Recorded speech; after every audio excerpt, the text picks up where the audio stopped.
శ్మశానంలో ఆయన కూర్చోపోతే ఉగ్రభూతాలు వచ్చి ఓళ్ల మీద పడిపోయి ప్రజల్ని సత్కార్యాలు చెయ్యనివ్వవని అక్కడ కూర్చుని తాండవం చేసి వాళ్ళని కూర్చోబెడతాడు.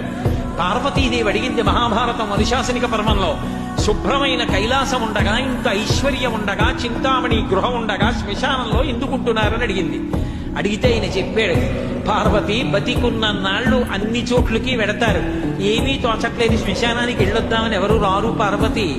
నేనంతవాణ్ణంటాడు, పొడుగ్గా ఉన్నానంటాడు, తెల్లగా ఉన్నానంటాడు, పండితుణ్ణంటాడు, పద్యాలు నాకు నోటికొచ్చంటాడు, ఉపన్యాసం చెప్పగలనంటాడు, నాకు పాటలొచ్చంటాడు, నేను నాట్యం చేస్తానంటాడు, నేను అధికారినంటాడు, నా దగ్గర డబ్బు ఉందంటాడు, నేను పాట పాడగలనంటాడు. ఇన్ని ఉన్నాయనుకున్న వాడిలోంచి ఊపిరి బయటికి వెళ్ళిపోయిన తరువాత వాడిని తీసుకెళ్లి 4 కొత్త కర్రల మీద పడుకోబెట్టి చాప చుట్టి తాడు కట్టి పైన నూలుబట్ట కప్పి తీసుకొచ్చి అన్నీ తీసేసి కర్రల మీద పడుకోబెట్టి కాల్చేస్తుంటే జీవుడు లేచి నిలబడి పుర్రె పగిలిపోయిన తరువాత కన్న కొడుకు కూడా స్నానం చేసి వెళ్ళిపోతుంటే చీకటి పడిపోయాక, అయ్య బాబోయ్ చుట్టూ ఉగ్రభూతాలు, నా వాళ్ళన్న వాళ్ళు లేరు, వీళ్ళని నమ్ముకున్నాను, ఒక్కడు లేడని ఏడుస్తుంటే నేనున్నాను రా అని చెప్పడానికి నేను కూడా లేకపోతే చచ్చిన వాడు 1000 మాటలు చచ్చిపోతారని అక్కడ ఉన్నాను పార్వతి, నా కర్మకాల కళ్ళేనన్నాడు.